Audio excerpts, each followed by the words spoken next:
Hi hello എല്ലാവർക്കും നമസ്കാരം. Super നോട്ട്സിന്റെ പുതിയൊരു യൂട്യൂബ് സെഷനിലേക്ക് എല്ലാവർക്കും സ്വാഗതം. നമ്മൾ മെയ് മാസം നമ്മളെ സംബന്ധിച്ചിടത്തോളം കുറെ അധികം പരീക്ഷകൾ ഇങ്ങനെ വരാൻ നിൽക്കുകയാണ് അല്ലെ.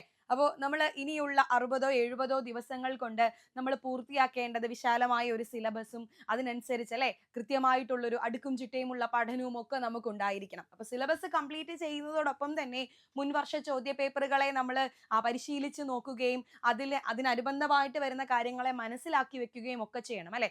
നമ്മൾ സിലബസിലുള്ള കാര്യങ്ങൾ അല്ലെ, റാങ്ക് ഫയലുകളിൽ നിന്നോ നിങ്ങൾ പഠിക്കുന്ന സ്ഥാപനങ്ങളിൽ നിന്നോ അല്ലെങ്കിൽ എവിടുന്നോ കോഴ്സുകളിൽ നിന്നോ ഒക്കെ ആർജിക്കുന്ന അറിവുകളോടൊപ്പം തന്നെയും ക്വസ്റ്റ്യൻ പേപ്പർ പ്രാക്ടീസും കൂടി നിങ്ങൾക്ക് ഉണ്ടായിരിക്കണം. എന്നാൽ മാത്രമേ ഒരു കോമ്പറ്റേറ്റീവ് എക്സാം കൃത്യമായ രീതിയിൽ അപ്പിയർ ചെയ്യാനും അത് ക്ലിയർ ചെയ്യാനും റാങ്ക് ലിസ്റ്റിൽ ഇടം നേടാനും നിങ്ങൾക്ക് സാധിക്കുകയുള്ളൂ. അപ്പോൾ നമ്മൾ കാത്തിരുന്ന പല നോട്ടിഫിക്കേഷനുകളും അല്ലെ, സെക്രട്ടേറിയറ്റ് അസിസ്റ്റന്റ്, അതുപോലെ തന്നെ അസിസ്റ്റന്റ് സെയിൽസ്മാൻ പോലുള്ള നോട്ടിഫിക്കേഷനുകൾ, അല്ലെങ്കിൽ ഇനി വരാനിരിക്കുന്ന 10ാം തരം യോഗ്യതയായിട്ടുള്ള പല പരീക്ഷകളുടെയും വിജ്ഞാപനം ഇനി വരാനിരിക്കുന്നു. ഇതൊക്കെ നമ്മളെ സംബന്ധിച്ചിടത്തോളം അവസരങ്ങളാണ്. അപ്പൊ അവസരങ്ങൾക്ക് അവസാനമില്ല എന്ന് പറയുന്നത് കൊണ്ട് തന്നെ നമ്മുടെ പരിശീലനങ്ങൾക്ക്, നമ്മുടെ എന്താ പറയുന്നത് തയ്യാറെടുപ്പുകൾക്കും ഒരിക്കലും അവസാനം ഉണ്ടാവാൻ പാടില്ല.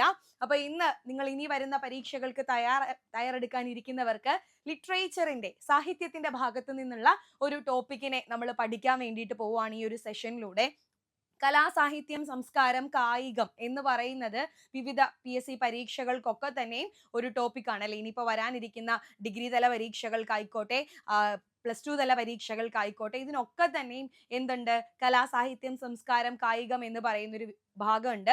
അപ്പോൾ ഡിഗ്രി തല പരീക്ഷകൾക്കൊക്കെ ആണെങ്കിൽ പ്രിലിംസിനൊക്കെ 10 മാർക്കിനാണ് ആർട്ട്, ലിറ്ററേച്ചർ, സ്പോർട്സിൽ നിന്നൊക്കെ ചോദ്യം വരുന്നത്. ഇനിയിപ്പോൾ മറ്റുള്ള പരീക്ഷകൾക്കാണെങ്കിലും സാമാന്യം ഭേദപ്പെട്ട രീതിയിൽ അതിനകത്തുനിന്ന് ചോദ്യങ്ങൾ ഉണ്ടാകും. അപ്പോൾ ഈ ഒരു ഭാഗത്തിന്റെ പ്രത്യേകത എന്ന് പറയുന്നത് മുൻവർഷ ചോദ്യ പേപ്പറുകൾ നമ്മൾ എടുത്ത് പരിശോധിച്ചു കഴിഞ്ഞാൽ തന്നെ അതിന്റെ ഒരു എന്താ പറയുന്നത് ആ ക്വസ്റ്റ്യന്റെ ഒരു പാറ്റേൺ നമുക്ക് മനസ്സിലാകും. ഇന്ന ഭാഗത്ത് നിന്ന് കൂടുതലായിട്ട് ചോദ്യങ്ങൾ വരുമെന്നുള്ളത്.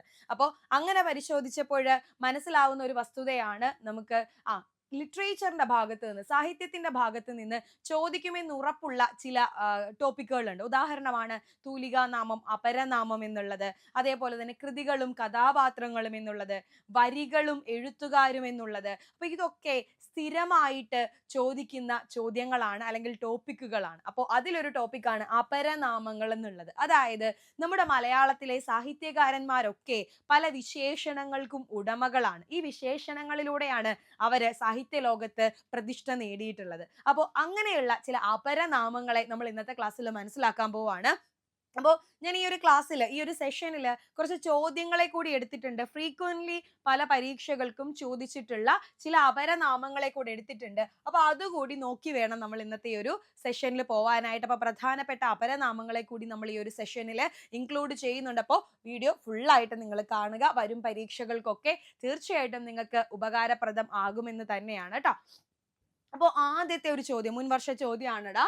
തെറ്റായ അപരനാമങ്ങൾ ഏവ എന്നാ ചോദിച്ചിരിക്കുന്നത്. ഒരു 3 അപരനാമങ്ങൾ കൊടുത്തിട്ടുണ്ട്. അവ സൂചിപ്പിക്കുന്ന വ്യക്തി ഏത്, സാഹിത്യകാരൻ ഏത് എന്നും ചോദിച്ചിട്ടുണ്ട്. അപ്പൊ അതിൽ തെറ്റായിട്ടുള്ളത് ഏതൊക്കെ എന്നാണ് നമ്മളോട് ചോദ്യം വന്നിരിക്കുന്നത്. നോക്കിക്കേ, കേരള ചോസർ അയ്യപ്പിള്ള ആശാനാണെന്ന് പറയുന്നു. കേരള ഹോമർ ചീരാമ കവിയാണെന്ന് പറയുന്നു. കേരള സ്കോട്ട് CV രാമൻ പിള്ളയാണെന്ന് പറയുന്നു. ഇതിൽ ഏതൊക്കെയാണ് തെറ്റായിട്ടുള്ളത് എന്നാ ചോദിച്ചിരിക്കുന്നത്? 1ഉം 2ഉം ആണോ? 2 മാത്രമാണോ? 3ഉം തെറ്റാണെന്നാണോ? 1 മാത്രം തെറ്റാണെന്നാണോ? ഏതാണ് തെറ്റായിട്ടുള്ളത് എന്നാ ചോദിച്ചിരിക്കുന്നത്? ആൻസർ ആയിട്ട് വരുന്നത് ഏതാണെന്ന് അറിയുമോ? 1ഉം 2ഉം തെറ്റാണ് കേട്ടോ. ഇതിനകത്ത് 1ഉം 2ഉം തെറ്റാ. കാര്യം എന്താണെന്ന് വെച്ചാല് ഒന്ന് തിരിഞ്ഞു മറിഞ്ഞു പോയി എന്ന് പറയാം. എടാ, കേരള ചോസർ എന്ന് പറയുന്നത് ചീരാമ കവിയും കേരള ഹോമർ എന്ന് പറയുന്നത് അയ്യപ്പിള്ള ആശാനുമാണ്. ഇവരൊക്കെ ഇനി ആരാന്ന് ചോദിച്ചു കഴിഞ്ഞാൽ കേരള ചോസർ ചീരാമ കവി. ആരാ ഈ ചീരാമ കവി? മലയാളത്തിലെ ആദ്യത്തെ കൃതി അല്ലെങ്കിൽ പാട്ടു സാഹിത്യത്തിൽപ്പെട്ട, നമുക്കറിയാലോ പാട്ട്, മണിപ്രവാളം എന്നിങ്ങനെ 2 കൈവഴികൾ മലയാള സാഹിത്യത്തിന് ആദ്യകാലത്തുണ്ടായിരുന്നു. തമിഴും മലയാളവും ചേർന്ന സാഹിത്യ രചനാ ശൈലിയായിരുന്നു പാട്ടെന്ന് പറയുന്നത്. മണിപ്രവാളം എന്ന് പറയുമ്പോൾ മലയാളവും സംസ്കൃതവും കൂടെ കലർന്നതായിരുന്നു. അപ്പോ ആദ്യത്തെ സാഹിത്യ രചനാ ശൈലി അല്ലെങ്കിൽ ഭാഷാ രീതി എന്ന് പറയുന്നത് തീർച്ചയായിട്ടും പാട്ട് സാഹിത്യമായിരുന്നു. പാട്ട് സാഹിത്യത്തിൽപ്പെട്ട ആദ്യത്തെ കൃതിയാണ് രാമചരിതം എന്ന് പറയുന്നത്. പേര് സൂചിപ്പിക്കുന്നത് പോലെ തന്നെ രാമായണം ഇതിവൃത്തമായിട്ടുള്ളത്, രാമായണം യുദ്ധകാന്ഡം ഇതിവൃത്തമായിട്ടുള്ള കൃതിയായിരുന്നു രാമചരിതം എന്ന് പറയുന്നത്. മലയാളത്തിലെ ആദ്യത്തെ പാട്ടുഭാഷാ കൃതിയാണ് രാമചരിതം. രാമചരിതത്തിന്റെ രചയിതാവാണ് ആര്? ചീരാമ കവി എന്ന് പറയുന്നത്. ചീരാമ കവിയെ കേരള എന്തെന്നറിയപ്പെടുന്നു? ചോസർ എന്നറിയപ്പെടുന്നു. അപ്പൊ കേരള ചോസർ ചീരാമ കവി, രണ്ടിലും ചായുണ്ട്, നമുക്ക് അങ്ങനെ ഓർത്തിരിക്കാം. കേരള ചോസർ, ചോസർ ആരാണ്? ചീരാമനാണ്, ചീരാമ കവിയാണ്. ഇനി കേരള ഹോമർ ആരാണ്? അയ്യപ്പിള്ള ആശാനാണ്. എടാ, ഈ പാട്ടു സാഹിത്യത്തിന്റെ ഒരു വളർച്ചയെ നമ്മൾ ഇങ്ങനെ പരിഗണിച്ചു വരുന്ന സമയത്ത് പാട്ടുഭാഷാ സാഹിത്യത്തിന്റെ ഒരു രണ്ടാം ഘട്ടമാണ് ഈ പറയുന്ന അയ്യപ്പിള്ള ആശാനൊക്കെ വരുന്നത്. പാട്ട് സാഹിത്യത്തിന്റെ രണ്ടാം ഘട്ടത്തിലാണ് അയ്യപ്പിള്ള ആശാൻ വരുന്നത്. അതായത് കോവളം കവികൾ എന്ന് പറയുന്ന രണ്ട് സഹോദരന്മാരുണ്ടായിരുന്നു. അവര് രണ്ടുപേരും കവികളാണ്. അപ്പൊ കോവളം കവികൾ എന്നാണ്, നമ്മുടെ കോവളത്ത് ഔവാടുതുറ എന്ന് പറയുന്ന സ്ഥലത്ത് ജീവിച്ചിരുന്ന രണ്ടു പേര് അയ്യപ്പിള്ള ആശാനും അയ്യനിപ്പിള്ള ആശാനും. കോവളം കവികൾ എന്നറിയപ്പെടുന്ന സഹോദരങ്ങളായ രണ്ടു പേർ. ഇവര് രണ്ടുപേരും നമ്മൾ ഈ പറഞ്ഞ പാട്ടു സാഹിത്യത്തിന് വളരെ സംഭാവനകൾ നൽകിയ രണ്ടു പേരാണ്. പാട്ടു സാഹിത്യത്തിന്റെ വളർച്ചയില് നമ്മൾ ഏറ്റവും പ്രധാനമായിട്ട് പറയുന്ന രണ്ടു പേരാണ് അയ്യപ്പിള്ള ആശാനും അയ്യനിപ്പിള്ള ആശാനും. കോവളം കവികൾ എന്നാണ് അവരറിയപ്പെടുന്നത്. അപ്പൊ അതിൽ ഇവർക്ക് രണ്ടുപേർക്കും ഇവരുടെ കൃതികളുണ്ട്.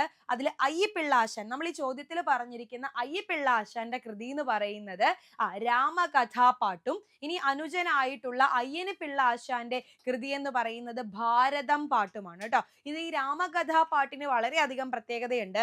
നമ്മൾ പാട്ടു സാഹിത്യത്തിൽ തന്നെ നാടൻ പാട്ടുകളെയൊക്കെ കുറിച്ച് പറയുമ്പോൾ നമ്മൾ നാടൻ പാട്ടുകളെ തെക്കൻ പാട്ടെന്നും വടക്കൻ പാട്ടെന്നും ഇടനാടൻ പാട്ടെന്നും ഒക്കെ പറഞ്ഞ് തിരിക്കാറുണ്ട്. അതില് കേരളത്തിന്റെ ദക്ഷിണ ഭാഗത്ത്, തെക്ക് ഭാഗത്ത്, പ്രത്യേകിച്ചും നമ്മുടെ തിരുവനന്തപുരം പോലുള്ള പ്രദേശങ്ങളിലൊക്കെ പ്രചാരത്തിൽ ഇരുന്ന നാടൻ പാട്ടുകളായിരുന്നു തെക്കൻ പാട്ടുകൾ എന്ന് പറയുന്നത്. അപ്പൊ ഈ തെക്കൻ പാട്ടുകളില് വളരെ പ്രധാനമായിട്ടും ഉപയോഗിച്ചിരുന്ന ഒരു വാദ്യം ഉണ്ടായിരുന്നു, ചന്ദ്രവളയം എന്ന് പറയും. ചന്ദ്രവളയം എന്ന് പറയുന്ന ഒരു വാദ്യം ഉണ്ടായിരുന്നു, വാദ്യോപകരണം. ഈ ചന്ദ്രവളയം എന്ന് പറയുന്ന വാദ്യോപകരണം ഉപയോഗിച്ചായിരുന്നു നമ്മുടെ അയ്യപ്പിള്ള ആശാന്റെ രാമകഥാപാട്ട് അവതരിപ്പിച്ചിരുന്നത് എന്നൊരു പറച്ചിൽ കൂടിയുണ്ട്, അല്ലെങ്കിൽ അങ്ങനെ ഒരു കാര്യം കൂടിയുണ്ട്, അങ്ങനെ ഒരു വസ്തുത കൂടിയുണ്ട്. അപ്പോ കേരള ഹോമർ എന്ന് പറയുന്നത് അയ്യപ്പിള്ള ആശാനാണ്. ഈ ഹോമറും ചോസറും ഒക്കെ ഇതിഹാസ സാഹിത്യകാരന്മാരാണ്, അല്ലെ ക്ലാസിക് സാഹിത്യകാരന്മാരാണ്.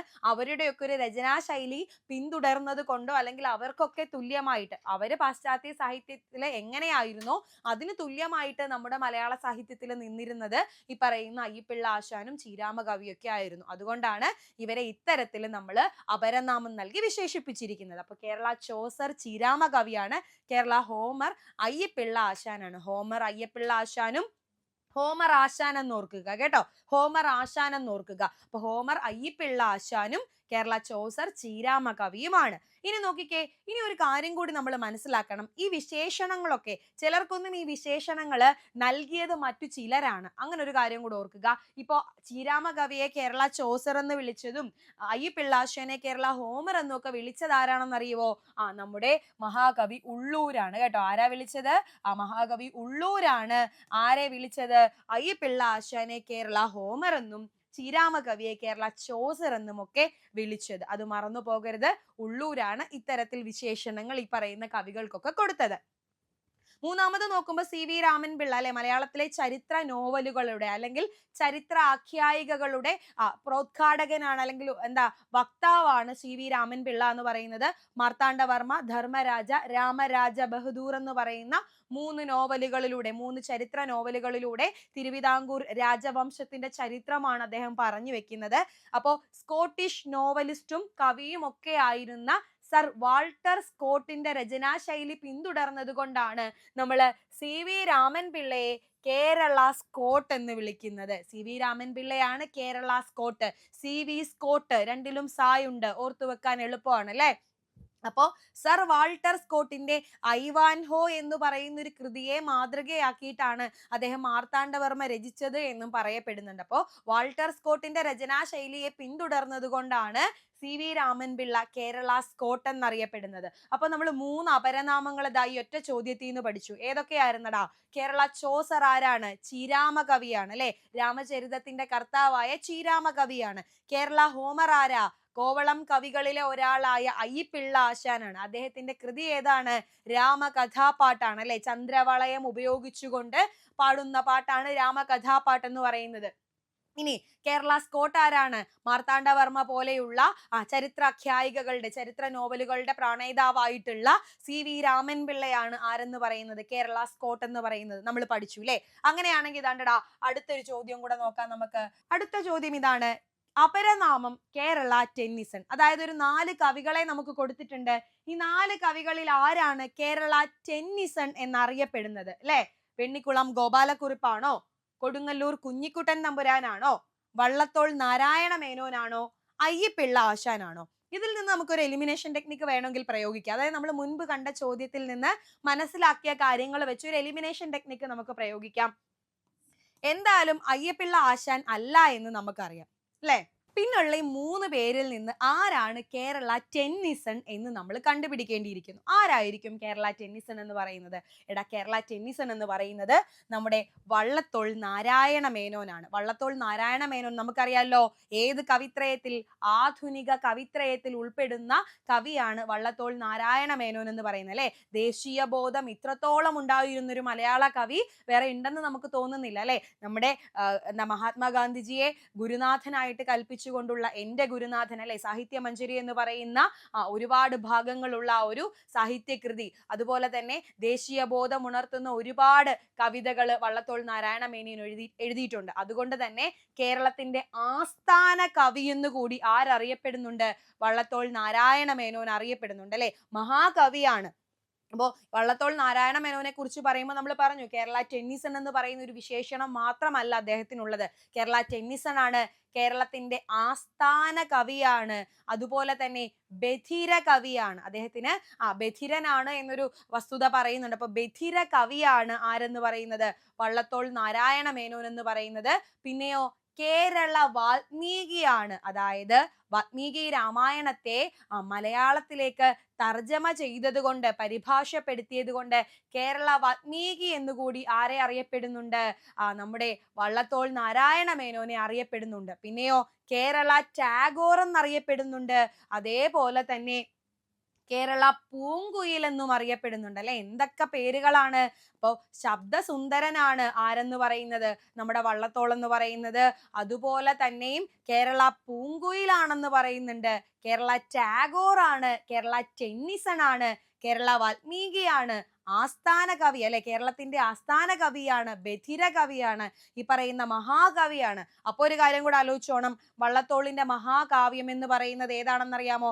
മഹാകാവ്യം എഴുതിയ കവികളാണ് മഹാകവികൾ അല്ലെ? അപ്പൊ വള്ളത്തോൾ മഹാകവി ആയത് ഒരു മഹാകാവ്യം എഴുതിയത് കൊണ്ടാ. അത് ഏത് മഹാകാവ്യാണെന്നറിയാമോ? ചിത്രയോഗമാണ് കേട്ടോ. വള്ളത്തോളിന്റെ മഹാകാവ്യം ഏതാണ്? ചിത്രയോഗമാണ്. അത് മറക്കാതെ ഓർത്തോണം. നമ്മൾ ആധുനിക കവിത്രയത്തില് ആരൊക്കെയാ വരുന്നത്? ആശാനും ഉള്ളൂരും വള്ളത്തോളുമാണ്. കുമാരനാശാനും ഉള്ളൂർ എസ് പരമേശ്വരയ്യരും വള്ളത്തോൾ നാരായണ മേനോനുമാണ് ആധുനിക കവിത്രയത്തിൽ വരുന്നത് അല്ലെ? അപ്പോൾ ഇവര് 3 പേരും മഹാകവികളാണെന്നാണ് പറയുന്നത്. ഇതില് വള്ളത്തോളിന്റെ മഹാകാവ്യമാണ് ചിത്രയോഗം എന്ന് പറയുന്നത്. ഉള്ളൂരിന്റെ മഹാകാവ്യം ഉമാകേരളമാണ്. പിന്നെ ആശാന് മഹാകാവ്യങ്ങളില്ല. മഹാകാവ്യം എഴുതാതെ മഹാകവിയായ വ്യക്തിയാണ് കുമാരനാശാൻ എന്ന് പറയുന്നത്. അതും ഒരു വസ്തുതയാണ് കേട്ടോ. മഹാകാവ്യം എഴുതാതെ മഹാകവിയായ ആളാണ് കുമാരനാശാൻ എന്ന് പറയുന്നത്. അപ്പോൾ വള്ളത്തോളാണ് നമ്മുടെ കേരള ടെന്നിസൺ എന്ന് പറയുന്നത്. അദ്ദേഹത്തിന്റെ മറ്റു വിശേഷണങ്ങളും നമ്മൾ പറഞ്ഞിട്ടുണ്ട്. അങ്ങനെയാണെങ്കിൽ മറ്റു 2 ആളുകളെ കൂടെ നമുക്കൊന്ന് നോക്കണം. കേരള വാൽമീകി വള്ളത്തോളാണെന്ന് നമ്മൾ പറഞ്ഞു. കാര്യം എന്താ? വാൽമീകി രാമായണത്തെ മലയാളത്തിലേക്ക് തർജ്ജമ ചെയ്തത് കൊണ്ടാണ്.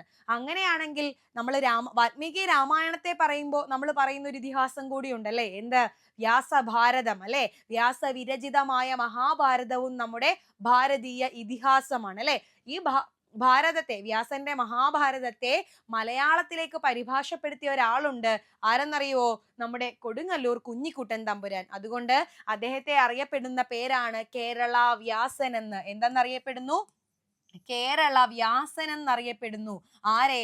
കൊടുങ്ങല്ലൂർ കുഞ്ഞിക്കുട്ടൻ തമ്പുരാനെ കേരള വ്യാസൻ എന്നാണ് അറിയപ്പെടുന്നത്. എന്തുകൊണ്ട്? വ്യാസവിരചിതമായിട്ടുള്ള മഹാഭാരതം മലയാളത്തിലേക്ക് പരിഭാഷപ്പെടുത്തി. ഇനി അടുത്തത് വെണ്ണിക്കുളം ഗോപാലക്കുറിപ്പാണ്. കേരള തുളസീദാസൻ എന്നാണ് ആരെ അറിയപ്പെടുന്നത്?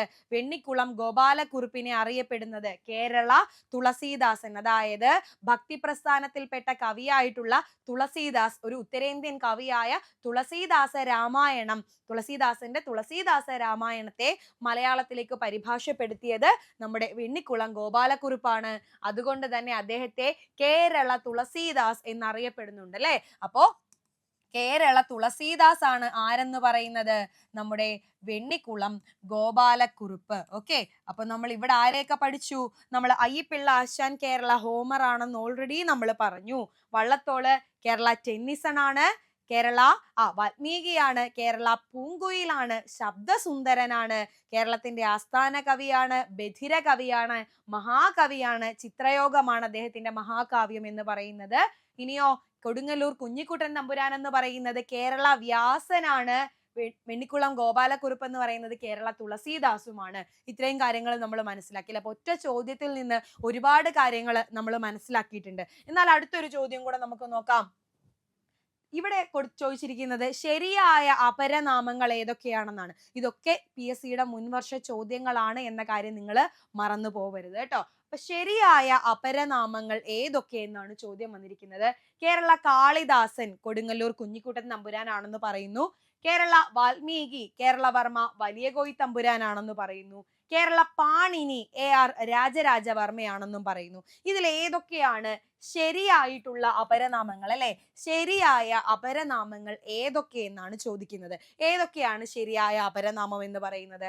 എടാ, ഇവിടെ ശരിയായിട്ടുള്ള ഒറ്റ ജോഡി മാത്രമേ ഉള്ളൂ. അത് കേരള പാണിനി AR രാജരാജവർമ്മ എന്നുള്ളതാണ്. ഒരുപാട് പരീക്ഷകളിൽ ആവർത്തിക്കപ്പെട്ട ഒരു ചോദ്യമാണ് കേരള പാണിനി എന്ന് പറയുന്നത്. ഇക്കഴിഞ്ഞ LGS പരീക്ഷയ്ക്കും 10th പ്രിലിംസിന്റെ പരീക്ഷയ്ക്കും ഒക്കെ ചോദിച്ചൊരു ചോദ്യമായിരുന്നു AR രാജരാജവർമ്മ കേരള പാണിനി. എന്തുകൊണ്ടാണെന്നറിയുമോ? സംസ്കൃത വ്യാകരണകാരനായ വൈയാകരണനായ പാണിനിയുടെ പാണിനീയം എന്ന് പറയുന്ന സംസ്കൃത വ്യാകരണ ഗ്രന്ഥത്തിന് അതിന് സമാനമായ രീതിയിൽ മലയാളത്തില് ഒരു വ്യാകരണ ഗ്രന്ഥം രചിച്ചത് AR രാജരാജവർമ്മയാണ് അല്ലെ. അദ്ദേഹം രചിച്ച വ്യാകരണ ഗ്രന്ഥത്തെ ഏത് പേരിൽ അറിയപ്പെടുന്നു? കേരള പാണിനീയം എന്നറിയപ്പെടുന്നു. എന്തറിയപ്പെടുന്നു? കേരള പാണിനീയം. അപ്പോ കേരള പാണിനീയം എന്ന് പറയുന്ന മലയാള വ്യാകരണ ഗ്രന്ഥം രചിച്ചതുകൊണ്ടാണ് ARനെ കേരള പാണിനി എന്ന് നമ്മൾ പറയുന്നത്. ഓക്കെ, അപ്പൊ കേരള പാണിനി AR ആണ്. AR രാജരാജവർമ്മയാണ്. അപ്പൊ മറ്റു രണ്ട് ഓപ്ഷൻസ് തെറ്റാണ് എന്ന് വന്നാൽ ഇവിടെ മൂന്ന് മാത്രമാണ് ഇവിടെ ശരിയായിട്ടുള്ളത്. മറ്റു രണ്ടും തെറ്റാണെന്ന് വന്നു. എന്തുകൊണ്ട് തെറ്റായി അല്ലെ? നമ്മൾ പറഞ്ഞു കൊടുങ്ങല്ലൂർ കുഞ്ഞിക്കുട്ടൻ തമ്പുരാൻ ആരാണ്? കേരള വ്യാസനാണ് അല്ലെ. കേരള കാളിദാസനാണോ? അല്ല, കേരള വ്യാസനാണ് കൊടുങ്ങല്ലൂർ കുഞ്ഞിക്കുട്ടൻ തമ്പുരാൻ എന്ന് പറയുന്നത്. അതുപോലെ തന്നെ കേരള വാൽമീകി കേരളവർമ്മയായിരുന്നോ? അല്ല, കേരള വാൽമീകി ആരാണ്? വള്ളത്തോളായിരുന്നു എന്ന് നമ്മൾ കഴിഞ്ഞ ചോദ്യത്തിൽ പറഞ്ഞു അല്ലെ. അപ്പൊ ഇവിടെ മറ്റു ചില കാര്യങ്ങളെ നമ്മൾ മനസ്സിലാക്കണം. കേരളവർമ്മ വലിയ കോയി തമ്പുരാൻ അറിയപ്പെടുന്നത് ഏത് അപരനാമത്തിലാണ്? അദ്ദേഹമാണ് കേരള കാളിദാസൻ എന്ന് പറയുന്നത്. ഓക്കെ, കാളിദാസന്റെ മാസ്റ്റർ പീസ് ആയിട്ടുള്ള ഏത് കൃതി? അഭിജ്ഞാന ശാകുന്തളം നാടകം അല്ലെ. അഭിജ്ഞാന ശാകുന്തളം നാടകത്തെ മലയാളത്തിലേക്ക് പരിഭാഷപ്പെടുത്തിയത് കേരളവർമ്മ വലിയ കോയി തമ്പുരാനാണ്, മണിപ്രവാള ശാകുന്തളം എന്ന പേരിൽ. ഓക്കെ, നമ്മുടെ കാളിദാസന്റെ, നമ്മുടെ ഇതിഹാസ കവിയായിട്ടുള്ള കാളിദാസന്റെ അഭിജ്ഞാന ശാകുന്തളം നാടകത്തെ മലയാളത്തിലേക്ക് ആര് പരിഭാഷപ്പെടുത്തി? കേരളവർമ്മ വലിയ കോയി തമ്പുരാൻ പരിഭാഷപ്പെടുത്തി. ആ കൃതി ഏത് പേരിലായിരുന്നു? മണിപ്രവാള ശാകുന്തളം എന്ന പേരിലായിരുന്നു. അതുകൊണ്ടാണ് കേരളവർമ്മ വലിയ കോയി തമ്പുരാനെ നമ്മള് കേരള കാളിദാസൻ എന്ന് പറയുന്നത്. കേരളവർമ്മ വലിയ കോയി തമ്പുരാന് ശേഷം AR രാജരാജവർമ്മയും നമ്മുടെ അഭിജ്ഞാന ശാകുന്തളത്തെ പരിഭാഷപ്പെടുത്തിയിട്ടുണ്ട്. അത് മലയാള ശാകുന്തളം എന്ന പേരിലായിരുന്നു. അതുകൂടി നിങ്ങളൊന്ന് മനസ്സിലാക്കി വെക്കുക. നമ്മുടെ അഭിജ്ഞാന ശാകുന്തളത്തിന് ഒരുപാട് വിവർത്തനങ്ങൾ ഉണ്ടായിട്ടുണ്ട്. അപ്പൊ ഈ ചോദ്യത്തിൽ അവർ രണ്ടുപേരും വന്നതുകൊണ്ട് നമ്മളതൊന്ന് മനസ്സിലാക്കണം. ആദ്യമായിട്ട് ശാകുന്തളത്തിന് ഒരു വിവർത്തനം ഉണ്ടായത് ആര് ചെയ്തതാണ്? കേരളവർമ്മ ചെയ്തതാണ്, മണിപ്രവാള ശാകുന്തളം. അതിനുശേഷം കേരളവർമ്മയുടെ അനന്തരവൻ കൂടിയാണ് നമ്മുടെ AR എന്ന് പറയുന്നത്. അദ്ദേഹം മലയാള ശാകുന്തളം എന്ന പേരിലും എന്ത് ചെയ്തു? അഭിജ്ഞാന ശാകുന്തളത്തെ, കാളിദാസന്റെ അഭിജ്ഞാന ശാകുന്തളത്തെ മലയാളത്തിലേക്ക് തർജ്ജമ ചെയ്തിട്ടുണ്ട് എന്നുള്ള കാര്യം ഒന്ന് മനസ്സിലാക്കി വെച്ചോളുക. എന്നിരുന്നാലും കേരളവർമ്മ വലിയ കോയി തമ്പുരാനാണ് കേരള കാളിദാസൻ എന്നറിയപ്പെടുന്നത്. എന്താണ്? കേരള കാളിദാസൻ എന്ന് അറിയപ്പെടുന്നത്. അപ്പൊ ആ ഒരു ചോദ്യവും നമ്മൾ ക്ലിയർ ചെയ്തു. ഓക്കെ, അപ്പൊ അടുത്തൊരു ചോദ്യം കൂടെ നോക്കിക്കേ. തെറ്റായവ ഏവ. ഇങ്ങനെയുള്ള ചില ചോദ്യങ്ങളിലൂടെ തന്നെ നമുക്ക് കുറെ അധികം കാര്യങ്ങൾ പഠിച്ചു പോകാം. അഡീഷണൽ ആയിട്ടുള്ള കുറച്ച് കാര്യങ്ങളൂടെ നമ്മൾ ഈ ഒരു സെഷനിൽ തന്നെ നിങ്ങൾക്ക് പറഞ്ഞു തരുന്നുണ്ട്. എന്തായാലും നിങ്ങൾക്ക് ഉപകാരപ്രദമായിരിക്കും. വരാനിരിക്കുന്ന എല്ലാ പരീക്ഷകൾക്കും ലിറ്ററേച്ചറിന്റെ ഭാഗത്ത് നിന്ന് ഈ ഒരു ചോദ്യം അല്ലെങ്കിൽ ഈ ടോപ്പിക്കിൽ നിന്നൊരു ചോദ്യം എന്തായാലും നമുക്ക് പ്രതീക്ഷിക്കാം. ഓക്കെ, തെറ്റായിട്ടുള്ളവ ഏവ എന്നാ ചോദിച്ചിരിക്കുന്നത്. കേരള മോപ്പസാങ് MT വാസുദേവൻ നായരാണെന്ന് പറയുന്നു. കേരള ഹെമിംഗ്വേ തകഴി ശിവശങ്കര പിള്ളയാണെന്ന് പറയുന്നു. കേരള ഇബ്സൺ N കൃഷ്ണപിള്ളയാണെന്ന് പറയുന്നു. 1ഉം 2ഉമാണോ തെറ്റ്? 2ഉം 3ഉമാണോ തെറ്റ്? 1ഉം 3ഉമാണോ തെറ്റ്? ഇനി 3ഉം തെറ്റാണോ? ഏതാണ് ആൻസർ ആയിട്ട് വരുന്നത്? തെറ്റായവ ഏവ. ഈ പറയുന്ന എന്താണ് നമ്മുടെ ഈ അപരനാമങ്ങളിൽ, വിശേഷണങ്ങളിൽ ഏതൊക്കെയാണ് തെറ്റായിട്ടുള്ളത്? ഏതൊക്കെയാണ് തെറ്റായിട്ടുള്ളത്? MT വാസുദേവൻ നായരെ കേരള മോപ്പസാങ് എന്നാണോ അറിയപ്പെടുന്നത്? അല്ലടാ, കേരള മോപ്പസാങ് എന്ന് പറയുന്നത് തകഴിയാണ് കേട്ടോ. കേരള മോപ്പസാങ് ആരാണ്? തകഴിയാണ്. കേരള ഹെമിംഗ്വേ ആണ് MT എന്ന് പറയുന്നത്. ഓക്കെ, കേരള ഹെമിംഗ്വേ MTയും കേരള മോപ്പസാങ് തകഴിയുമാണ്. തിരിഞ്ഞുപോയത്. പക്ഷെ കേരള ഇബ്സൺ ആരാണ്? N കൃഷ്ണപിള്ളയാണ്. ഹെൻറിക് ഇബ്സൺ എന്ന് പറയുന്ന പാശ്ചാത്യ നാടകകൃത്തിന്റെ, പാശ്ചാത്യ സാഹിത്യകാരന്റെ ശൈലി പിന്തുടർന്നത് കൊണ്ടാണ് എന്ത് ചെയ്യുന്നത്?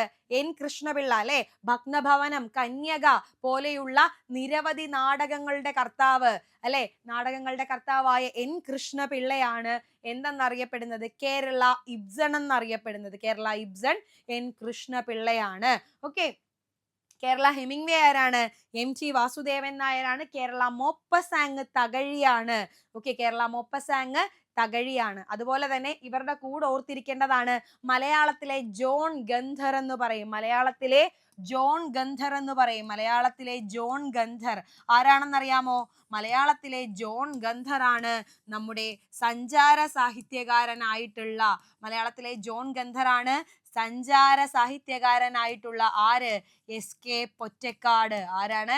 SK പൊറ്റക്കാടിനെയാണ് മലയാളത്തിലെ ജോൺ ഗന്ധർ എന്ന് പറയുന്നത്. അപ്പൊ ജോൺ ഗന്ധർ SK ആണ്, ഹെമിംഗ്വേ MT ആണ്, മോപ്പസാങ് തകഴിയാണ് അല്ലെ. തകഴിയെ കുട്ടനാടിന്റെ കഥാകാരൻ എന്ന് കൂടി നമ്മൾ വിശേഷിപ്പിക്കുന്നുണ്ട്. കുട്ടനാടിന്റെ കഥാകാരനും ആരാണ്? തകഴി ശിവശങ്കര പിള്ളയാണ്. അവിടെ ഓർത്തിരിക്കേണ്ട ഒരു കാര്യമുണ്ട്. അദ്ദേഹത്തിന്റെ കൃതികളെ കുറിച്ചും അല്ലെ. കയർ എന്ന് പറയുന്ന മലയാളത്തിലെ വലിപ്പത്തിന്റെ കാര്യത്തിൽ 2ാം സ്ഥാനത്ത് നിൽക്കുന്ന നോവലാണ് കയർ എന്ന് പറയുന്നത്. അതുപോലെ തന്നെ അദ്ദേഹത്തിന്റെ ഏണിപ്പടികള്, തോട്ടിയുടെ മകൻ, അതുപോലുള്ള കൃതികളൊക്കെ നമ്മൾ, രണ്ടിടങ്ങഴി, ഇതൊക്കെ അല്ലെ കുട്ടനാടൻ കർഷകരുടെ ജീവിതം ഇതിവൃത്തമാകുന്ന രണ്ടിടങ്ങഴി എന്ന് പറയുന്ന നോവല് അല്ലെ. ആലപ്പുഴ പട്ടണത്തിലെ തോട്ടികളുടെ ജീവിതം പ്രമേയമാകുന്ന തോട്ടിയുടെ മകൻ എന്ന് പറയുന്ന കൃതി, ഇതൊക്കെ നമ്മൾ ഓർത്തിരിക്കണം അല്ലെ. ഇശിക്കുമുത്തുവും മകനായ ചുടലമുത്തുവും ഒക്കെ പ്രധാന കഥാപാത്രങ്ങളാകുന്ന തോട്ടിയുടെ മകൻ, അതുപോലെ തന്നെ കോരനും ചിരുതയും ചാത്തനും ഒക്കെ കഥാപാത്രമാകുന്ന രണ്ടിടങ്ങഴി, 1000ഓളം കഥാപാത്രങ്ങൾ വരുന്ന 6ലധികം തലമുറകളുടെ കഥ പറയുന്ന കയർ എന്ന് പറയുന്ന ബൃഹത് നോവല്, ഇതൊക്കെ, അതുപോലെ തന്നെ സർക്കാർ സ്ഥാപനങ്ങളുടെ കഥ പറയുന്ന ഏണിപ്പടികൾ, ഇതൊക്കെ അദ്ദേഹത്തിന്റെ സംഭാവനകളാണ്. അപ്പൊ കുട്ടനാടന്റെ കഥാകാരൻ കൂടിയാണ് തകഴി എന്ന് പറയുന്നത്. ഇനി MT എന്ന് പറയുമ്പോൾ നമ്മൾ പറഞ്ഞു കേരള ഹെമിംഗ്വേ ആണെന്ന് പറഞ്ഞു.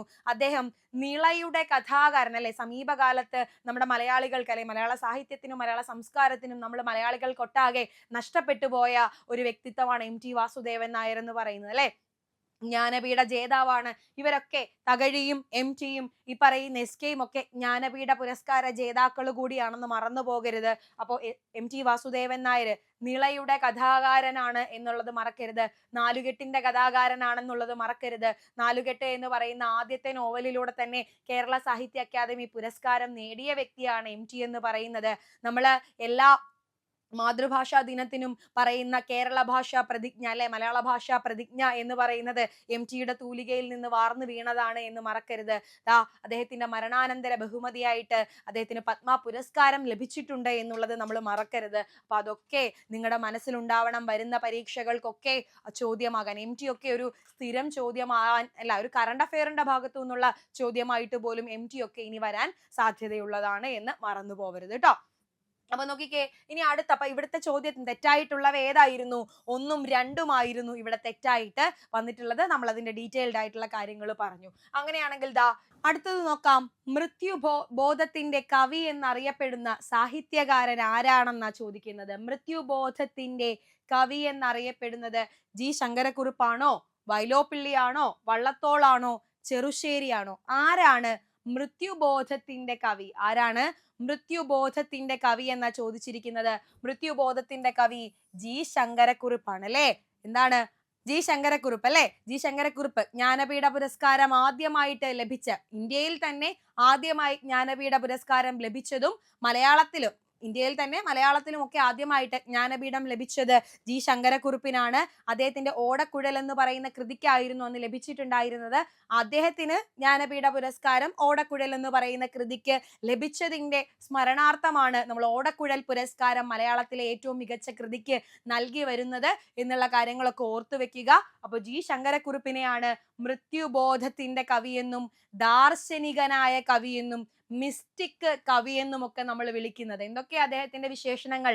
ദാർശനികനായ കവിയാണ്, മൃത്യുബോധത്തിന്റെ കവിയാണ്, മിസ്റ്റിക് കവിയാണ്.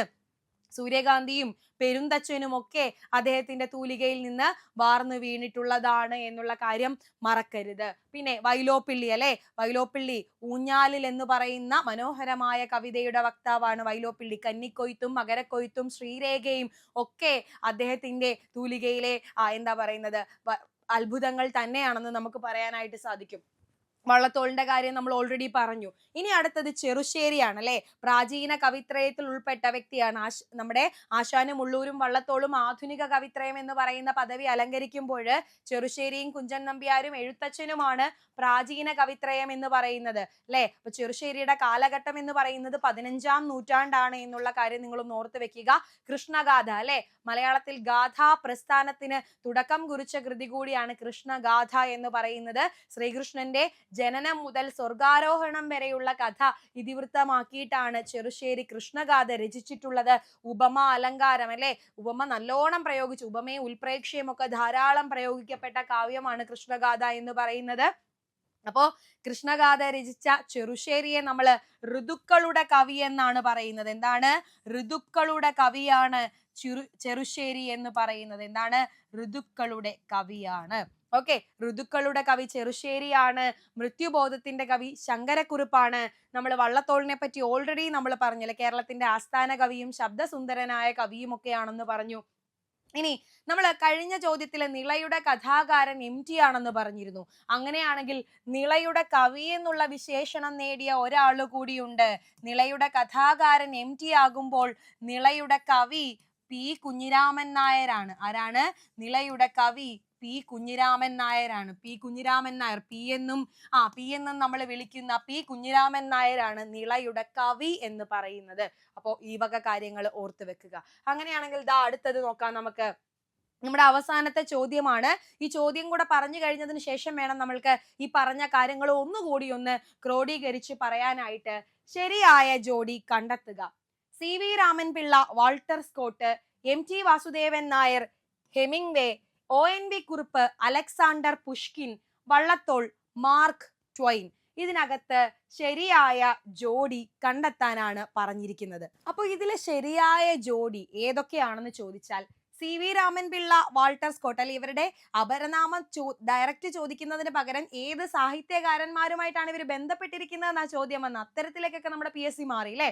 അപ്പൊ C V Ramanpillai Walter Scott ആണെന്ന് നമ്മൾ പറഞ്ഞു. M T Vasudevan Nair Hemingway ആണെന്ന് പറഞ്ഞു. O N V Kurup Alexander Pushkin, Russian കവിയായിട്ടുള്ള അലക്സാണ്ടർ പുഷ്കിൻ ആണോ? ആണടാ. അതുകൊണ്ട് തന്നെ കേരള പുഷ്കിൻ എന്നാണ് ഒ എൻ വി കുറുപ്പിനെ അറിയപ്പെടുന്നത്. അപ്പൊ ഒന്നാമത്തത് ശരിയാണ്, രണ്ടാമത്തത് ശരിയാണ്, മൂന്നാമത്തതും ശരിയാണ്. നാലാമത്തത് മാർക്ക് ട്വൈനുമായിട്ടാണോ വള്ളത്തോൾ ബന്ധപ്പെട്ടിരിക്കുന്നത്? അല്ല, വള്ളത്തോളിന്റെ വിശേഷണങ്ങൾ ഓൾറെഡി നമ്മൾ പറഞ്ഞു കഴിഞ്ഞു. അതിൽ മാർക്ക് ട്വൈൻ എന്നുള്ളത് വന്നിട്ടില്ല. മാർക്ക് ട്വൈൻ എന്നുള്ള അപ്പൊ നാലാമത്തെ ജോഡി തെറ്റാണ്. അപ്പൊ മാർക്ക് ട്വൈൻ ആരുമായിട്ടാ ബന്ധപ്പെട്ടിരിക്കുന്നതെന്ന് അറിയുമോ? മലയാളത്തിലെ ചെറുകഥാ സാഹിത്യത്തിന്റെ തുടക്കക്കാരൻ വേങ്ങയിൽ കുഞ്ഞിരാമൻ നായനാർ എന്ന് പറയുന്ന കേസരി വേങ്ങയിൽ കുഞ്ഞിരാമൻ നായനാരാണ് എന്ത് കേരള മാർക്ക് ട്വൈൻ എന്നറിയപ്പെടുന്നത് അല്ലെ. വാസനാവികൃതി എന്ന് പറയുന്ന മലയാളത്തിലെ ആദ്യത്തെ ചെറുകഥയുടെ രചയിതാവായ വേങ്ങയിൽ കുഞ്ഞിരാമൻ നായനാരാണ് കേരള മാർക്ക് ട്വൈൻ എന്നറിയപ്പെടുന്നത്. അപ്പോ ഒന്നാമത്തെയും രണ്ടാമത്തെയും മൂന്നാമത്തെയും ഓപ്ഷൻസ് ആണ് ഇവിടെ ശരിയായിട്ടുള്ളത് അല്ലെ. 1, 2, 3 മാത്രമാണ് ശരിയായിട്ട് വന്നിട്ടുള്ളത്. ഓക്കെ, അപ്പൊ നമ്മൾ ഇത്രയും ചോദ്യങ്ങൾ, ഒരു 5-6 ചോദ്യങ്ങളിലൂടെ കുറെ അപരനാമങ്ങളെ നമ്മൾ പരിചയപ്പെട്ടു. നമുക്കിതെല്ലാം കൂടെ ഒന്ന് കമ്പൈൽ ചെയ്ത് ഏറ്റവും പ്രധാനപ്പെട്ടതിനെ നമുക്കൊന്ന് നോക്കാം. നോക്കിക്കേ, കേരള വാൽമീകി വള്ളത്തോൾ നാരായണ മേനോനാണെന്ന് നമ്മൾ പറഞ്ഞു. വാൽമീകി രാമായണം മലയാളത്തിലേക്ക് പരിഭാഷപ്പെടുത്തിയത് കൊണ്ടാണെന്നും പറഞ്ഞു. കേരള കാളിദാസൻ കേരളവർമ്മ വലിയ കോയി തമ്പുരാനാണ്. കാളിദാസന്റെ അഭിജ്ഞാന ശാകുന്തളത്തെ മണിപ്രവാള ശാകുന്തളം എന്ന പേരിൽ മലയാളത്തിലേക്ക് പരിഭാഷപ്പെടുത്തി. കേരള വ്യാസൻ കൊടുങ്ങല്ലൂർ കുഞ്ഞിക്കുട്ടൻ തമ്പുരാനാണ് വ്യാസഭാരതത്തെ മലയാളത്തിലേക്ക് പരിഭാഷപ്പെടുത്തി. കേരള പാണിനീയം രചിച്ചു AR രാജരാജവർമ്മ. കേരള തുളസീദാസൻ തുളസീദാസ രാമായണത്തെ മലയാളത്തിലേക്ക് പരിഭാഷപ്പെടുത്തിയത് കൊണ്ട് വെണ്ണിക്കുളം ഗോപാലക്കുറുപ്പാണെന്ന് നമ്മൾ പറഞ്ഞു. ഇത് ഇത്രയും നമ്മളെ കഴിഞ്ഞ ചോദ്യങ്ങളിൽ ഡീറ്റെയിൽ ആയിട്ട് പറഞ്ഞിട്ടുള്ള കാര്യങ്ങളായിരുന്നു. അങ്ങനെയാണെങ്കിൽ കേരള ഹെമിംഗ്വേ MT വാസുദേവൻ നായരാണെന്ന് പറഞ്ഞു. കേരള മോപ്പസാങ് തകഴി ശിവശങ്കര പിള്ളയാണ്. കേരള എലിയറ്റ് TS എലിയറ്റ് എന്ന് പറയുന്ന പാശ്ചാത്യ ആധുനിക കവി, തരിശുനിലം പോലെയുള്ള കൃതികളുടെയൊക്കെ കർത്താവായ എലിയറ്റിനോട് മലയാളത്തിൽ സാദൃശ്യപ്പെടുത്തുന്നത് ആരെയാണ്? NN കക്കാട്. സഫലമീ യാത്ര പോലുള്ള കവിതകൾ എഴുതിയ NN കക്കാട്, നാരായണൻ നമ്പൂതിരി കക്കാടിനെയാണ് കേരള എലിയറ്റ് എന്ന് വിളിക്കുന്നത്. കേരള ക്ഷേമേന്ദ്രൻ എന്ന് വിളിക്കുന്നത് വടക്കങ്കൂർ രാജരാജവർമ്മയാണ്. കേരള മാർക്ക് ട്വൈൻ എന്ന് വിളിക്കുന്നത് നമ്മൾ പറഞ്ഞു വേങ്ങയിൽ കുഞ്ഞിരാമൻ നായനാരെയാണ്. അതിനകത്ത് ഈ 2 വിശേഷണങ്ങൾ മാത്രമാണ് നമ്മൾ പുതിയതായിട്ട് കേട്ടത്. ഏത്? കേരള ക്ഷേമേന്ദ്രൻ വടക്കങ്കൂർ ആണെന്നും കേരള എലിയറ്റ് NN കക്കാടാണ് എന്നുള്ളതും. ഇനിയുമുണ്ട്, നോക്കാം നമുക്ക്. കേരള ചോസർ ചിരാമ കവിയാണെന്ന് നമ്മൾ പറഞ്ഞിരുന്നു. കേരള ഹോമർ അയ്യപ്പിള്ള ആശാനാണ്. അങ്ങനെയാണെങ്കിൽ കേരള സൂർദാസ് ആരാണ്? കേരള സൂർദാസ് എന്ന് പറയുന്നത് പൂന്താനമാണ്. കേരള തുളസീദാസ് വെണ്ണിക്കുളം ഗോപാലക്കുറുപ്പും കേരള സൂർദാസ് പൂന്താനം നമ്പൂതിരിയുമാണ്. പൂന്താനത്തിന്റെ ജ്ഞാനപ്പാന, ഏത് കൃതി? ജ്ഞാനപ്പാന അല്ലെ. കണ്ടങ്ങിരിക്കുന്ന ജനങ്ങളെ കണ്ടില്ലെന്ന് വരുത്തുന്നതും ഭവാൻ എന്ന് പറഞ്ഞത് പൂന്താനമാണ്. ജ്ഞാനപ്പാനയാണ്. കേരള സൂർദാസ് പൂന്താനമാണ്. കേരള സ്കോട്ട് CV രാമൻപിള്ള അല്ലെ. വാൾട്ടർ സ്കോട്ടുമായിട്ട് ബന്ധപ്പെടുത്തി നമ്മൾ പറഞ്ഞു. കേരള ഇബ്സൺ ഹെൻറിക് ഇബ്സണുമായിട്ട് ബന്ധപ്പെടുത്തി N കൃഷ്ണപിള്ളയെ നമ്മൾ പറഞ്ഞു അല്ലെ. കൈരളിയുടെ കഥ എന്നൊക്കെ പറയുന്ന മലയാള സാഹിത്യ ചരിത്ര ഗ്രന്ഥമൊക്കെ N കൃഷ്ണപിള്ളയുടെ സംഭാവനയാണ് എന്നുള്ള കാര്യവും മറന്നു പോകരുത്. അങ്ങനെയാണെങ്കിൽ നമ്മൾ പറഞ്ഞു അല്ലെ, ജനകീയ കവി അല്ലെ, ഏറ്റവും ജനപ്രിയനായ കവി എന്ന് പറയുന്നത് 18ാം നൂറ്റാണ്ടിൽ ജീവിച്ചിരുന്നു എന്ന് കരുതുന്നു കുഞ്ചൻ നമ്പ്യാരാണ് അല്ലെ. പാലക്കാട് കിള്ളിക്കുരിശിമംഗലത്ത് ജനിച്ച നമ്മുടെ തുള്ളൽ പ്രസ്ഥാനത്തിന്റെ ഉപജ്ഞാതാവായിട്ടുള്ള കുഞ്ചൻ നമ്പ്യാരാണ് ജനകീയ കവി എന്ന് പറയുന്നത്. ഋതുക്കളുടെ കവി കൃഷ്ണഗാഥയുടെ കർത്താവായ ചെറുശ്ശേരിയാണെന്ന് നമ്മൾ പറഞ്ഞു. നിളയുടെ കവി P കുഞ്ഞിരാമൻ നായരാണെന്ന് നമ്മൾ പറഞ്ഞു. അങ്ങനെയാണെങ്കിൽ മാതൃത്വത്തിന്റെ കവയിത്രി അല്ലെ, പദശുദ്ധിയുടെ ഭാഗമായിട്ട് നമ്മൾ എപ്പോഴും പറയുന്ന ഒരു വാക്കാണ് കവയിത്രിയാണ്. മാതൃത്വത്തിന്റെ കവയിത്രി ബാലാമണി അമ്മയാണ്. ബാലാമണി അമ്മ എന്നുള്ള പേര് തന്നെ ചേർന്ന് വരുന്നുണ്ട്. അപ്പൊ മാതൃത്വത്തിന്റെ കവയിത്രി ബാലാമണി അമ്മ അല്ലെ. വിഷാദത്തിന്റെ കവയിത്രി, അങ്ങനെയാണെങ്കിൽ വിഷാദത്തിന്റെ കവയിത്രിയും പരിസ്ഥിതിയുടെ കവയിത്രിയും ഒക്കെ ആരാണ്?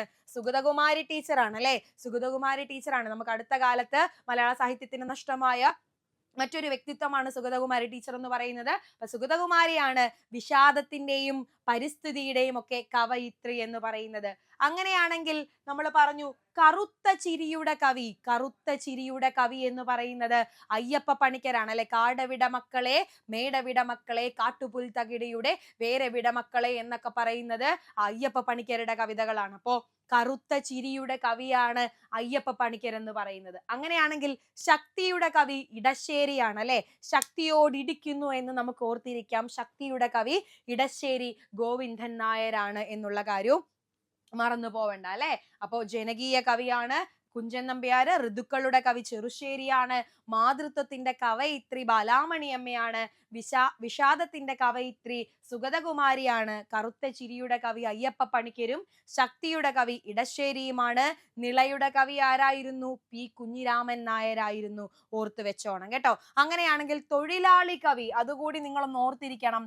തൊഴിലാളി കവി എന്ന് പറയുന്നത് കെടാമംഗലം പപ്പുക്കുട്ടിയാണ് കേട്ടോ. ആരാണ്? കെടാമംഗലം പപ്പുക്കുട്ടിയാണ് തൊഴിലാളി കവി എന്ന് പറയുന്നത്. അടുത്തൊരു പരീക്ഷയില് ചോദിച്ചിരുന്ന ഒരു വസ്തുതയാണ്. തൊഴിലാളി കവി, മലയാളത്തിലെ തൊഴിലാളി കവി എന്ന് പറയുന്നത് കെടാമംഗലം പപ്പുക്കുട്ടിയാണ്. ഓക്കെ, അപ്പോ നമ്മള് ഇത്രയും കാര്യങ്ങൾ, ഇത്രയും അപരനാമങ്ങൾ നമ്മുടെ ഈ ഒരു സെഷനിൽ, സാമാന്യം ദൈർഘ്യമേറിയ ഈ ഒരു സെഷനിൽ നമ്മൾ ചർച്ച ചെയ്തിരുന്നു. വരാനിരിക്കുന്ന പരീക്ഷകൾക്കൊക്കെ മിക്കവാറുമുള്ള എല്ലാ പരീക്ഷകൾക്കും ലിറ്ററേച്ചർ എന്ന് പറയുന്ന ഒരു ടോപ്പിക് ഉണ്ടാവും. ലിറ്ററേച്ചറിന്റെ ഭാഗത്ത് നിന്ന് ഷുവർ ആയിട്ടും ചോദിക്കുമെന്ന് ഉറപ്പുള്ള ഒരു ടോപ്പിക് തന്നെയാണിത്. അപ്പോൾ ഈ അപരനാമങ്ങളൊക്കെ തീരുന്നില്ല. ഇതൊക്കെ ഇനി തൂലികാനാമങ്ങളുണ്ട്. ഇനിയുള്ള കാര്യങ്ങളൊക്കെ നമ്മൾ ഇനി അടുത്തടുത്ത സെഷനുകളിൽ തീർച്ചയായിട്ടും ചർച്ച ചെയ്യും. അപ്പോൾ ഈ കാര്യങ്ങളൊക്കെ ഇത്രയും സിസ്റ്റമാറ്റിക് ആയിട്ട് ഏറ്റവും ഇമ്പോർട്ടന്റ് ആയിട്ടുള്ളതിനെ ഫസ്റ്റ് പ്രയോറിറ്റി കൊടുത്ത് പഠിക്കാൻ നിങ്ങൾ ആഗ്രഹിക്കുന്നുണ്ടെങ്കിൽ, നമ്മൾ പറഞ്ഞല്ലോ ലിറ്ററേച്ചറിന്റെ സിലബസ് തന്നെ നിങ്ങൾക്ക് കണ്ടാൽ അറിയാം. വലിയ ദൈർഘ്യമേറിയ ഒരു സിലബസ് ആണ് അല്ലെ. ഒരു MA മലയാളമോ BA മലയാളമോ ഒക്കെ പഠിച്ച ഒരാൾക്ക് മാത്രം ഒന്ന് വായിച്ചാൽ മനസ്സിലാകുന്ന തരത്തിലുള്ള വലിയ ദൈർഘ്യമേറിയ ഒരു വിശാലമായ സിലബസ് ആണ് PSC ലിറ്ററേച്ചറിനൊക്കെ കൊടുത്തിട്ടുള്ളത്. അപ്പോൾ ഈ ലിറ്ററേച്ചറിനകത്തുനിന്ന് ഏറ്റവും ഇമ്പോർട്ടന്റ് ആയിട്ടുള്ളതിനെ പ്രയോറിറ്റൈസ് ചെയ്ത് പഠിക്കേണ്ടതിനെ കൃത്യമായി പഠിക്കാൻ നിങ്ങൾ താല്പര്യപ്പെടുന്നുണ്ടെങ്കിൽ തീർച്ചയായിട്ടും നിങ്ങൾക്ക് വേണ്ടി ഏറ്റവും കിടിലമായിട്ടുള്ള ബാച്ചുകളൊക്കെ സൂപ്പർ നോട്ട്സിൽ അവൈലബിൾ ആണ്. നമ്മുടെ ASM പരീക്ഷ, അസിസ്റ്റന്റ് സെയിൽസ്മാൻ പരീക്ഷ, ഇപ്പോൾ നിയമനങ്ങൾ നടക്കുമോ, കഴിഞ്ഞ റാങ്ക് ലിസ്റ്റിൽ നിന്ന് എത്ര പേരെ വിളിച്ചു, ഇതൊന്നും നമ്മുടെ വിഷയമല്ല. നമ്മൾ ഒരു ഒഴിവേ ഉള്ളുവെങ്കിലും ആ ഒരു ഒഴിവിന് വേണ്ടിയിട്ടാണ് നമ്മൾ പഠിക്കുന്നത്. 1ാം റാങ്ക് നേടാൻ അല്ലെങ്കിൽ ആദ്യത്തെ റാങ്കുകൾ നേടാനാണ് നമ്മൾ പഠിക്കുന്നത് അല്ലെ. നമുക്ക് ആദ്യം തന്നെ ജോലി ലഭിച്ചു പോകണം. 3 വർഷത്തെ റാങ്ക് ലിസ്റ്റിൽ കുറെ പ്രതീക്ഷകളുമായി മാത്രം ജീവിക്കാൻ വേണ്ടിയിട്ടല്ല നമ്മൾ പ്രിപ്പയർ ചെയ്യുന്നത്. അപ്പോൾ ആദ്യത്തെ റാങ്കുകൾ തന്നെ കരസ്ഥമാക്കി ജോലി നേടാൻ നിങ്ങൾ ആഗ്രഹിക്കുന്നുണ്ടെങ്കിൽ അസിസ്റ്റന്റ് സെയിൽസ്മാൻ പരീക്ഷയ്ക്ക് വേണ്ടി മാത്രമായിട്ട് സൂപ്പർ നോട്ട്സിന്റെ അക്ഷയം ബാച്ച് നിങ്ങൾക്ക് വേണ്ടി തയ്യാറാണ്. നമ്മുടെ മറ്റ് ബാച്ചുകൾക്കുള്ള അതേ പ്രത്യേകതകൾ തന്നെ ഏറ്റവും നല്ല PDF മെറ്റീരിയൽസും ഏറ്റവും നല്ല കണ്ടന്റ് റിച്ച് ആയിട്ടുള്ള ക്ലാസ്സുകളും മെന്റർഷിപ്പ് സപ്പോർട്ടും എല്ലാം അടങ്ങുന്ന നല്ലൊരു കോഴ്സ് നിങ്ങൾക്കുണ്ട്. അസിസ്റ്റന്റ് സെയിൽസ്മാന് വേണ്ടിയുള്ള എക്സ്ക്ലൂസീവ് ബാച്ച് അക്ഷയം 2025 എന്ന് പറയുന്നത് നിങ്ങൾക്ക് വെയിറ്റിംഗ് ആണ്. അതുപോലെ തന്നെ ഇനി വില്ലേജ് ഫീൽഡ് അസിസ്റ്റന്റ് പോലെയുള്ള നിരവധി വിജ്ഞാപനങ്ങൾ ഇനിയും വരാനിരിക്കുകയാണ് PSCയുടെ ഭാഗത്ത് നിന്ന് അല്ലെ. വരും മാസങ്ങളിൽ നമുക്കത് പ്രതീക്ഷിക്കാം. അപ്പോൾ ജനറൽ PSCക്ക് വേണ്ടിയിട്ട് വരാനിരിക്കുന്ന പൊതു PSC പരീക്ഷകൾക്ക് ഒക്കെ ആയിട്ട് ഒരു ലോങ് ടേം ബാച്ച് നമ്മുടെ സൂപ്പർ നോട്ട്സിൽ ആരംഭിച്ചിട്ടുണ്ട്. അപ്പോൾ അതാണ് പ്രയാണം എന്ന് പറയുന്നത്. അപ്പോൾ പ്രയാണം ബാച്ചും നിങ്ങൾക്ക് ഇനി വരാനിരിക്കുന്ന PSC പരീക്ഷകൾക്ക്, PSCയിൽ നിങ്ങൾ ഒരു ബിഗിനർ ആണെന്നിരുന്നോട്ടെ, ഒരു ബിഗിനർ ആണ്, പഠിച്ചു തുടങ്ങിയിട്ടേ ഉള്ളൂ നിങ്ങളെ എന്നുണ്ടെങ്കിൽ തീർച്ചയായിട്ടും നിങ്ങൾക്ക് ഈ ഒരു ലോങ് ടേം ബാച്ച് ഉപകാരപ്പെടും. PSC പരിശീലനത്തിന് ആദ്യമായിട്ട് കടന്നു വന്ന ഒരാളിനെ സംബന്ധിച്ചിടത്തോളം, അല്ലെങ്കിൽ നിങ്ങൾ അഡ്വാൻസ്ഡ് ആയ ആളായിക്കോട്ടെ, അല്ലെങ്കിൽ ഇന്റർമീഡിയറ്റ് ലെവലിൽ നിൽക്കുന്ന ആളായിക്കോട്ടെ, ഏത് തരക്കാരും ആയിക്കോട്ടെ, നിങ്ങൾക്കൊക്കെ വരാനിരിക്കുന്ന ഇനി വിളിക്കാനിരിക്കുന്ന PSC പരീക്ഷകൾക്ക് തയ്യാറെടുക്കുന്നവർക്കൊക്കെ പ്രയാണം ബാച്ചും ഉപകാരപ്രദമായിരിക്കും. അപ്പോൾ നമ്മുടെ ഈ ബാച്ചുകൾക്കൊക്കെ നിങ്ങൾക്ക് ഏറ്റവും നല്ല ഫീസിൽ, നമുക്ക് ഏറ്റവും റീസണബിൾ ആയിട്ടുള്ള ഫീസിൽ നിങ്ങൾക്ക് ജോയിൻ ചെയ്യാം. അപ്പോൾ കൂടുതൽ വിവരങ്ങൾക്കൊക്കെ ആയിട്ട് 8281223366 എന്നുള്ള നമ്മുടെ നമ്പറിൽ കോൺടാക്ട് ചെയ്താൽ മതി. കോഴ്സിന്റെ ഡീറ്റെയിൽസ് ഒക്കെ അവിടെ നിന്ന് അറിയാം. അപ്പോൾ എത്രയും പെട്ടെന്ന് തന്നെ ജോയിൻ ചെയ്ത് അടിപൊളിയായിട്ട് പഠിച്ചു പോകാം. വരും വർഷങ്ങളിൽ നല്ലൊരു ഗവൺമെന്റ് ജോലിയിൽ നമ്മൾ ഇടം നേടാൻ വേണ്ടിയിട്ടുള്ള തയ്യാറെടുപ്പുകളാണ് ഇതൊക്കെ. അപ്പോൾ നിങ്ങൾക്ക് അതിനൊക്കെ കഴിയട്ടെ എന്ന് ആശംസിക്കുന്നു. അടുത്തൊരു സെഷനിൽ നമുക്ക് വീണ്ടും കാണാം. നന്നായി തന്നെ പഠിക്കാം. അപ്പോൾ വീണ്ടും കാണാം. Thank you.